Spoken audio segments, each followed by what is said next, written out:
This is Optimal Health Daily, episode 506, Active Interaction by Neghar Fonooni of negharfonooni.com, and I'm Dr. Neil.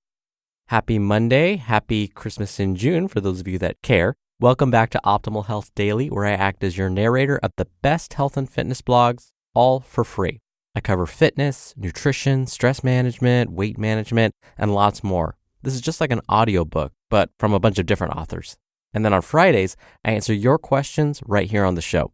You can send in your questions at oldpodcast.com/ask, and that'll also enter you into a special book raffle that we do on the first of every month, which, if you can believe it, is already less than a week away. So now's a great time to send me your question. It makes me super happy because I love answering your questions. Plus, you get to be in a special book raffle. Again, you can do that at oldpodcast.com/ask. All right, let's keep this short and sweet. Let's jump right to it and start optimizing your life.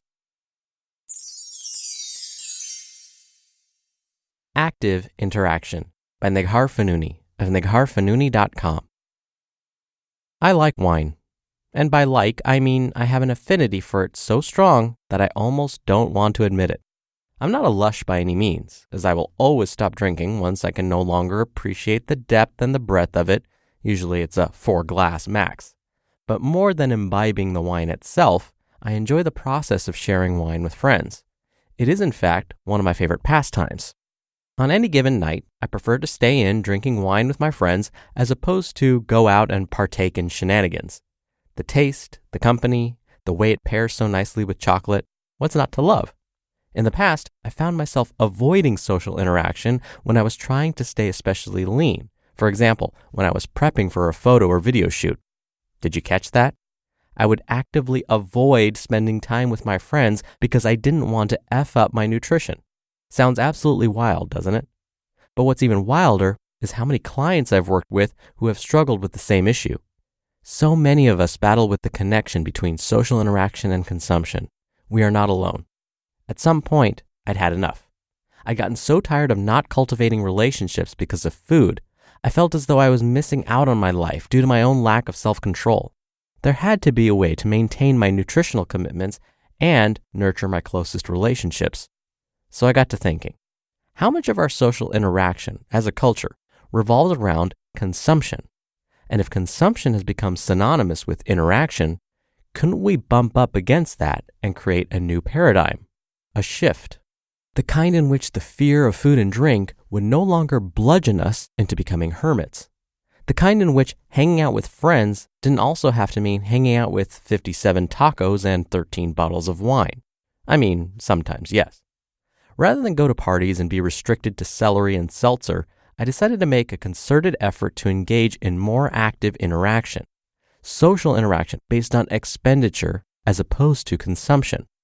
Instead of meeting for a glass of wine, I'd meet up with a friend for a yoga class. I'd opt for long walks at the park to catch up on the latest gossip and invite friends for training sessions rather than dinners out. The crazy thing? It actually worked. Now let's be real. It's not wine or chocolate, but it's wholly satisfying in a very different way. Being active with others is a truly unrivaled bonding experience. While we can bond over wine and food, there's a special kind of magic that occurs when these bonds are created with physical exertion. Activity stimulates hormones, encourages self-improvement, and ultimately helps create a better version of you. Sometimes my active interaction sessions are verbal therapy. We talk about the current muddy waters we might be navigating, flesh out ideas for new projects, or help each other through rough patches. Other times they are therapeutic, without words, such as yoga sessions where we release toxic energy and seek balance, all the while knowing a friend is on the mat next to us, quietly supporting us. Movement is a cogent form of self-improvement. It's an act of physical intention, a quest for a stronger body, a healthy heart, a vibrant spirit, a better you. Bettering yourself while spending time with people you care about creates a sense of community and positive productivity. Furthermore, while in the throes of physical activity, I don't think about food. I wasn't cognizant of this fact until I started to spend more time working out with friends, but training is the only time my mind isn't on food. This was a pertinent realization in terms of healing my food relationship. The correlation is too significant to ignore. There are a few things I enjoy more than my weekly yoga date with Allie, my enlightening walks around the lake or evening hill sprints with Josh, and my serious training sessions with Jamie.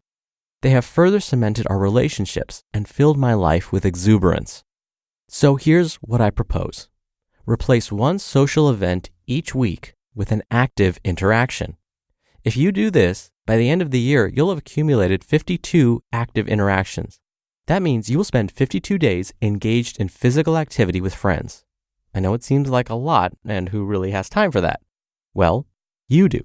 You have time to make your life better and to share that enriched state of living with the people you most care about. That doesn't mean that you won't ever share a glass, read bottle, of wine with friends or commune with loved ones over a full table. It simply encourages balance in the way we consort, creating habits that will enhance and harmonize our perspective on consumption. So here's to a happier and healthier future for you. Make it the most active one yet. You just listened to the post titled Active Interaction by Neghar Fonooni of negharfonooni.com. What Ms. Fonooni has done here is actually paired the two most successful things a person can do when trying to lose or manage their weight. She's actually somehow managed to combine those two elements together. That would be exercise and social support.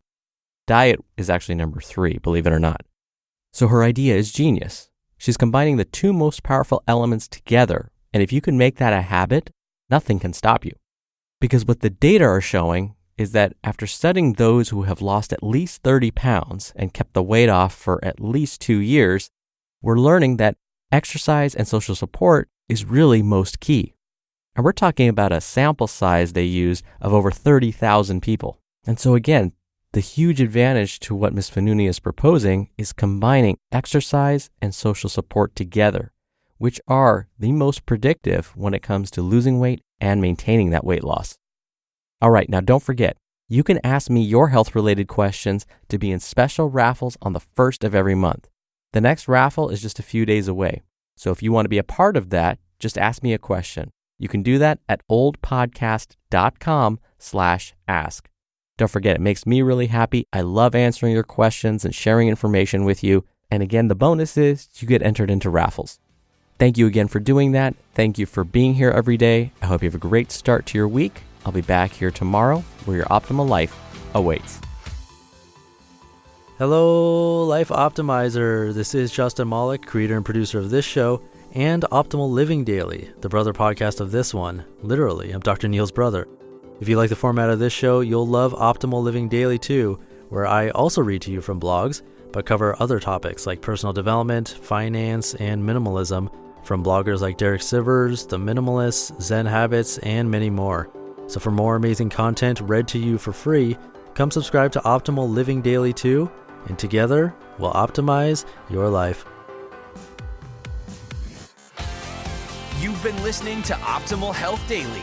Be sure to hit the subscribe button to stay up to date on each new episode, and head to oldpodcast.com. That's oldpodcast.com for a free gift, as well as more actionable tips and resources to help you maximize your potential. Thanks for joining us, and remember, your optimal life awaits.